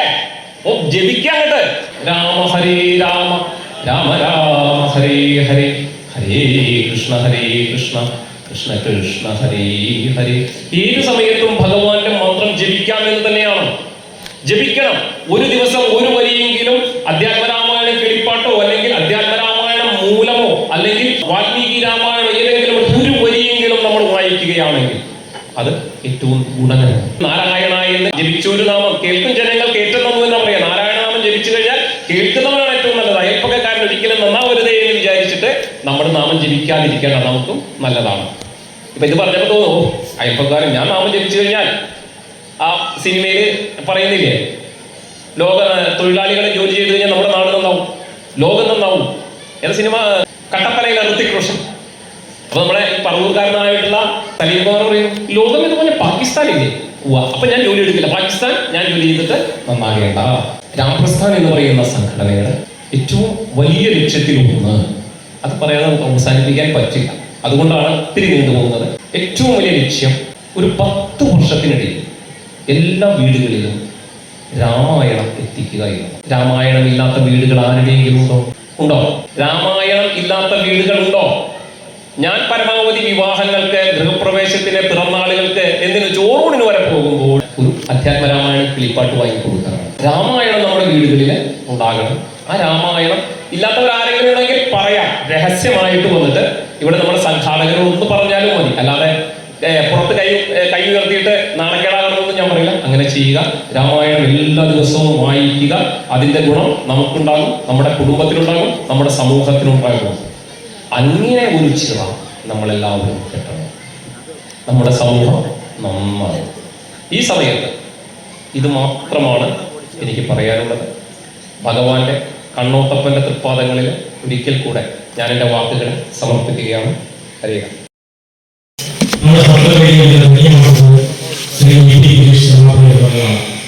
സമൂഹത്തിലെ ഒരു പരിവർത്തനത്തിന് ഞാനൊരു അദ്ദേഹം ചെമ്മാപ്പള്ളിക്കടുത്ത് ഭാര്യയും ഭർത്താവും മാത്രം കുട്ടികളില്ലവർക്ക് ഭർത്താവിനെ വളരെ സീരിയസ് ആയിട്ടുള്ള അസുഖം ബാധിച്ച് ഗുരുതരാവസ്ഥ ആശുപത്രി കഴിയുമ്പോൾ അദ്ദേഹം കൃഷിയെ വിളിച്ചിട്ട് പറഞ്ഞു, എന്റെ മരണാനന്തര ചടങ്ങുകൾ എന്റെ ഭാര്യയെ കൊണ്ട് ജീവിക്കാൻ മതി, വേറെ ആരെക്കൊണ്ട് ജീവിക്കേണ്ടതാണ്. അങ്ങനെ അദ്ദേഹം മരിച്ചു കഴിഞ്ഞപ്പോൾ മരിച്ചപ്പോൾ ആ ചടങ്ങുകൾ വൈദികരുമായിട്ട് ആലോചിച്ച് കുടുംബാംഗങ്ങളൊക്കെ ആലോചിച്ചുകൊണ്ട് ഭാര്യയെ കൊണ്ട് തന്നെയാണ് ചടങ്ങ് നടത്തിച്ചത്. കുട്ടികളിപ്പോൾ പെൺകുട്ടികളുണ്ടെങ്കിൽ അതുപോലെ തന്നെ കുട്ടികളില്ലെങ്കിലൊക്കെ നമ്മുടെ സഹോദരങ്ങളെ പിള്ളേരെ കൊണ്ട് വളരെ കഷ്ടപ്പെട്ട് വായിച്ചു ചെയ്യാതെ ആക്കാൻ കുട്ടികളെ കൊണ്ടുവന്നിട്ടുണ്ടെന്നാണ് നമ്മൾ ചടങ്ങൊക്കെ ചെയ്യിപ്പിക്കുന്നത്. രാവിലെ അല്ലേ, അതിനുള്ള സ്വന്തം ഭാര്യ ഭർത്താവിന് വേണ്ടിയിട്ട് ആ ചടങ്ങുകൾ മുഴുവൻ പൂർത്തീകരിച്ച് ആനുകൂല്യങ്ങൾ പൂർത്തീകരിച്ചു. അതിന് മികത്തുള്ള ആളാന്തത്തിന് കാളിപ്രിയ പുരസ്കാരം 2022 ലഭിക്കുകയുണ്ടായി. അത്രയും ഒരു പരിവർത്തനത്തിന് തുടക്കം കുറിച്ചാണ് അദ്ദേഹത്തെ ദക്ഷിണ നൽകാൻ വേണ്ടി ആഗ്രഹം.